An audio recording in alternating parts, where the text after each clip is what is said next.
del día. Bueno, Thaís Gadea Lara, nuestra compañera periodista especializada en el tema, estuvo cubriendo esta cumbre de cambio climático, nos va a contar, nos hizo informe que los pudimos ver todas las noches, pero bueno, nos va a contar el backstage de lo que pasó en esta cumbre importante. ¿Cómo estás, Thaís? Bien, todo bien, aterrizando todavía. Aterrizando todavía. Mentalmente sí, llegué ayer. Estaba cerquita de Qatar, te hubiese ido a ver el Mundial. Podría haber. Sí. Estaría más barato, estaba cerca. Sí, la verdad sí, venía también igual siguiendo toda la previa del Mundial, que en cierto punto la verdad es que si no se avanza lo suficiente y ambiciosamente en la acción frente al cambio climático, no va a ser posible próximo Mundial de Fútbol o cualquier otra competencia internacional. Y me quedé pensando en algo que dijo en la entrevista anterior respecto de que el próximo presidente acá en Argentina tiene que hacer transformaciones para verlas a 2050. Bueno, en acción climática pasa lo mismo. O sea, los cambios que se tienen que hacer hoy no van a tener un impacto inmediato respecto de que sean visibles, pero sí... Claro, ese es el problema, ¿no? Ese es el problema, que las decisiones que se toman ahora, la gente no va a ver los resultados. Es como en la educación.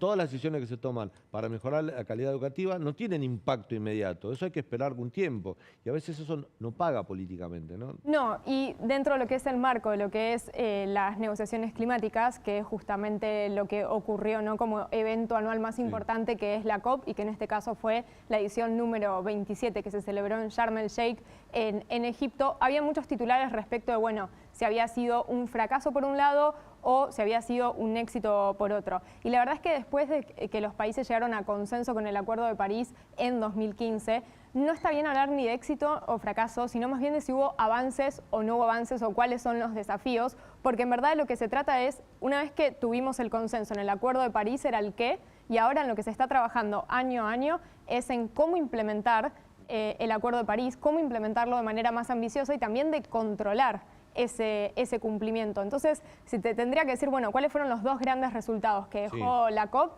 En lo bueno es que se estableció un fondo para pérdidas y daños.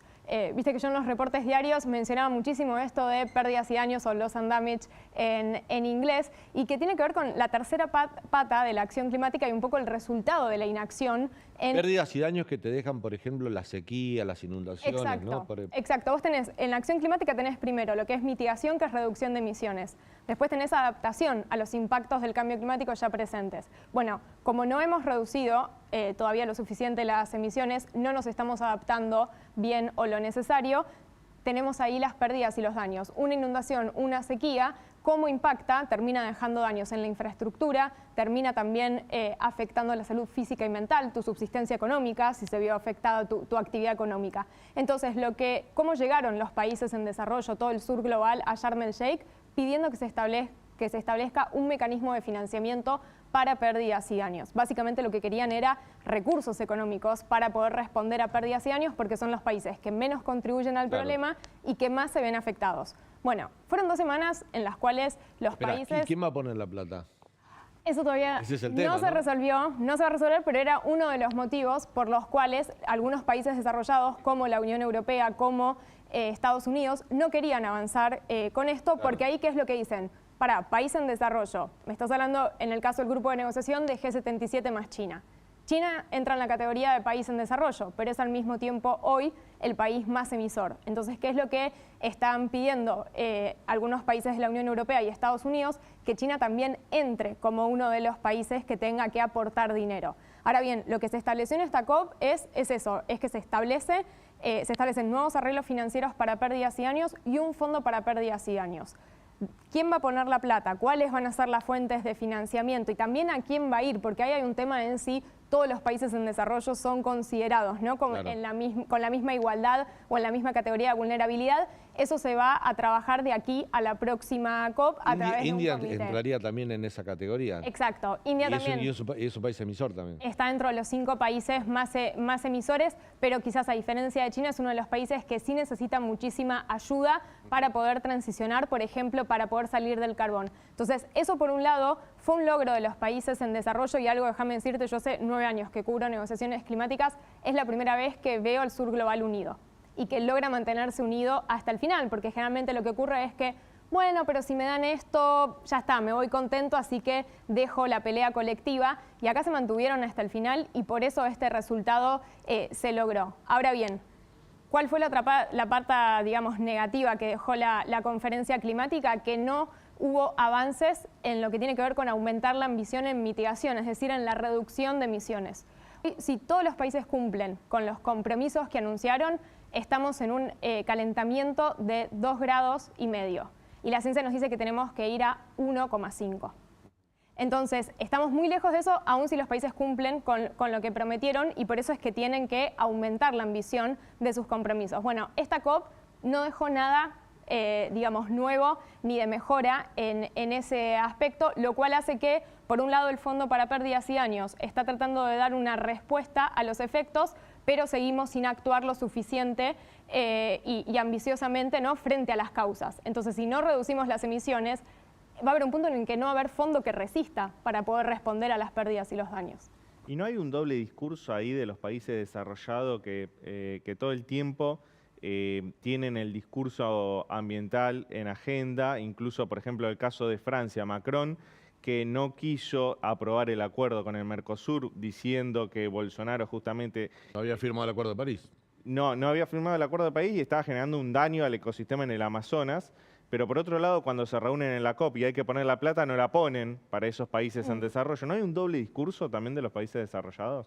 Bueno, sí, hay una doble pelea. A ver, en el ámbito de las negociaciones, todos los países van con sus intereses y está bien que así sea. Vos mencionaste a Francia. Francia fue uno de los países que más bloqueó el hecho de que no se avance en un fondo o en mecanismos de financiamiento para pérdidas y daños. Y sí, siempre está esta cuestión de que todos se echan culpa al otro para no terminar haciendo, ¿no?, lo propio. Y los organismos de crédito internacional, el BID, el Banco Mundial, por ejemplo, ¿asumen compromisos de financiamiento para estos temas? Como asumen en otras áreas, en salud, en educación, por ejemplo. A ver, tienen sus carteras en lo que hacen a materia de financiamiento climático, pero hay algo interesante que salió. Cada COP termina con un texto de decisión que básicamente son todos los puntos consensuados y decididos por todas las partes. Y por primera vez la decisión de esta COP27 incluye que los organismos multilaterales y las instituciones financieras internacionales empiecen a reestructurar y a modificar sus arquitecturas financieras. ¿Para qué? Porque muchos de los países que hoy se ven más impactados por el cambio climático están a su vez muy endeudados. Digo, Argentina puede ser uno de esos ejemplos. Entonces lo que buscan es que tratar de empezar a aliviar, ¿no?, las deudas financieras para que ese dinero también que deben los países puedan empezar a usarlo en acción climática.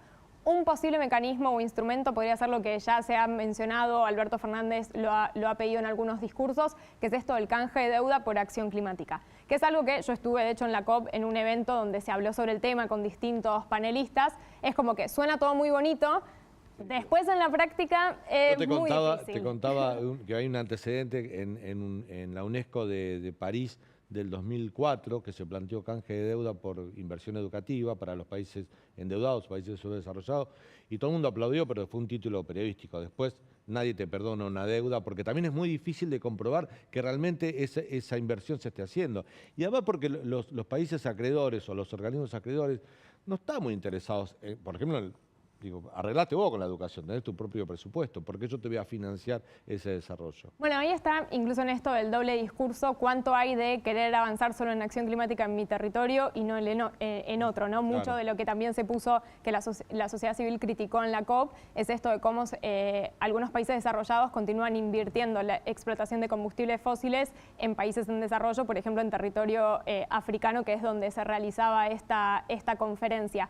En el caso de canje de deuda por acción climática no se trataría de cancelar toda la deuda para acción climática, sino sí quizás un porcentaje, pero estamos hablando de potencial porque no es algo que todavía se haya... O bajar los intereses, acá, claro. Exacto, pero sí puede ser un pedido que unifique a América Latina. Digo, Petro en la COP27 lo mencionó, los países de la CELAC presentaron una posición conjunta respecto de estos pedidos de apoyo financiero para acción climática, donde se mencionaba el canje de deuda. Entonces, también hay algo prometedor que se puede tomar de esta conferencia, es el hecho de que América Latina empiece a trabajar más unida en acción climática. A diferencia de África, que actúa como un bloque y defienden sus intereses en conjunto, América Latina actúa en diferentes grupos, se pelean entre ellos y me parece que esta COP con los cambios de gobierno, digo, ya con el cambio de gobierno en Chile, en Colombia y lo prometedor, el rockstar que fue en la COP, que fue Lula con su visita, lo que puede ocurrir también con Brasil, siendo Brasil el país más emisor de América Latina,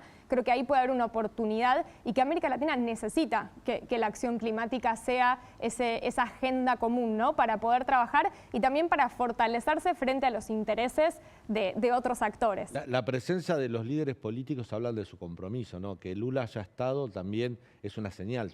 Es cierto que no es presidente, era un presidente electo, pero bueno, todo el mundo sabe que va a gobernar a partir de enero Brasil y su presencia en la COP de Egipto tenía cierta relevancia. ¿Qué otros presidentes europeos estuvieron?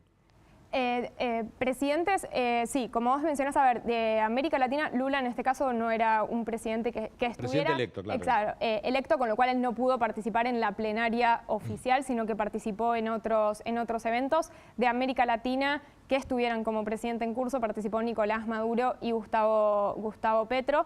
Y después hubo algunos de Europa, bueno, estuvo Macron, estuvo la presidenta de la Comisión Europea, pero fue una COP en donde el 80% de los jefes de Estado que participaron en el evento de alto nivel fueron de África y hubo algunas críticas respecto de eso, de por qué no hubo más presidentes, ¿no? presentes en esa conferencia. Porque no estuvo Manuel López Obrador de México, que hubiese estado importante también por lo que significa para América Latina, digo México, Brasil, me parece que son países, no sé si México está considerado un país emisor, pero es un país muy industrializado. Pero es un país muy dependiente de petróleo, sí, así que siempre es interesante escuchar lo que dice. Claro. Sí.